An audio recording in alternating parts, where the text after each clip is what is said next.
And so what is so if Kushner and Witkoff are negotiating with Russia and Ukraine and also with Iran and Israel and the Middle East, and they are part of this Shabbat Lubavitch, which wants to bring about the end times. Tell me the connection then between Russia and Ukraine and what's happening right now with the Israel, United States, and Iran. Okay, so again, this is speculation. But one possible connection is this. The war in Ukraine was started in order to initiate World War III, in order to compel forced American response, right? Because if the war in Ukraine is successful, then Russia would control 1/3 of the world's carbohydrates and much of the world's energy resources. Another thing that's very important is that the war in Ukraine would severely damage the European economy. And you could argue from a conspiratorial perspective that was intentional. Why? Because in the Shabbat Lubavitch eschatology, Europe is the great enemy. Why? Because if we go back 2,000 years, the Jews and the Romans were great adversaries. And so the Romans need to be destroyed. They need to be avenged because it was the Romans who destroyed the Second Temple. And who are the heirs and the ancestors? The descendants of the Romans? Western Europe, right?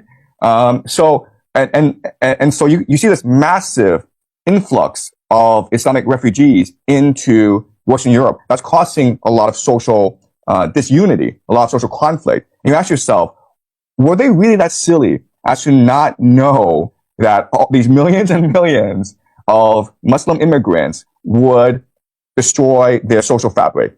Okay, so again, this is all speculation, all right? But that's a connection between Ukraine and this eschatology. Now, because of this war in Ukraine, the Americans are forced to respond by invading Iran. There's another connection in that Turkey So wait, can I just stop? Are you saying that part of the calculation for the United States to attack Iran was the fact that Russia is winning the war in Ukraine? Yes. Those are connected? Right. So let me explain. For 200 years, the Anglo-American Empire had a very basic understanding of the world.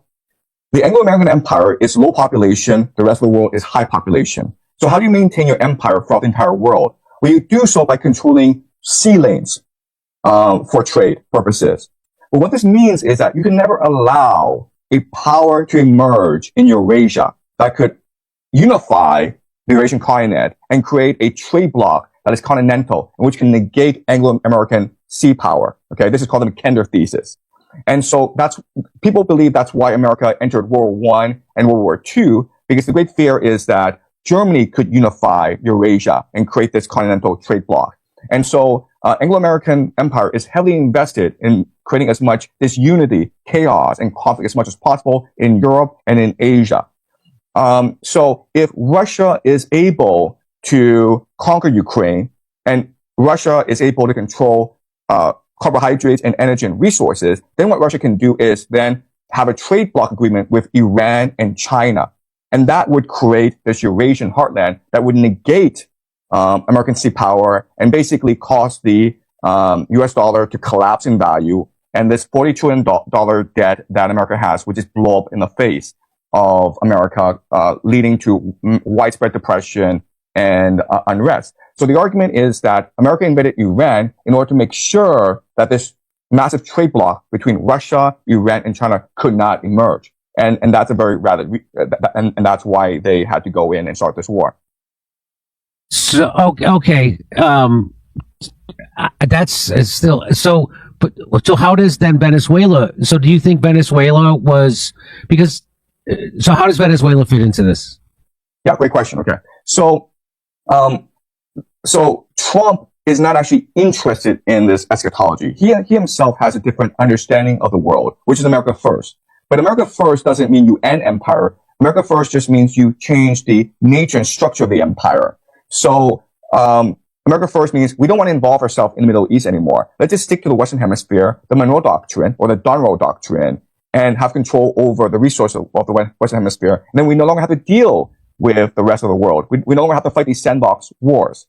So, and that's why Trump is threatening Greenland, Canada, Mexico, Colombia, Cuba. I mean, it's all part of his larger vision. Venezuela was almost like a trap where maybe these foreign policy hawks, neocons, convinced him to go into Venezuela, and it would be a quick and easy win, and it was. And because it was such a quick and easy win, that made Trump too arrogant. They gave him hubris and believed that, you know what, the American military, Delta Force, they're invincible. So if I can do that in Venezuela, I can do that in Iran as well. So that's why they had to do Venezuela first, to convince Trump that Iran was doable. Another reason why they did Venezuela is at the end of the month, Trump will visit China. And what Trump wants to do is negotiate a grand bargain with China to maintain the current world order, where America is at the top. And so what Trump needs to do is basically economically strangle China in order to force China to concede to American demands. Basically, what America wants is for China to save the US dollar as a world's reserve currency. And you do that if China uses its excess household savings to continue to buy US dollars, which is a Ponzi scheme.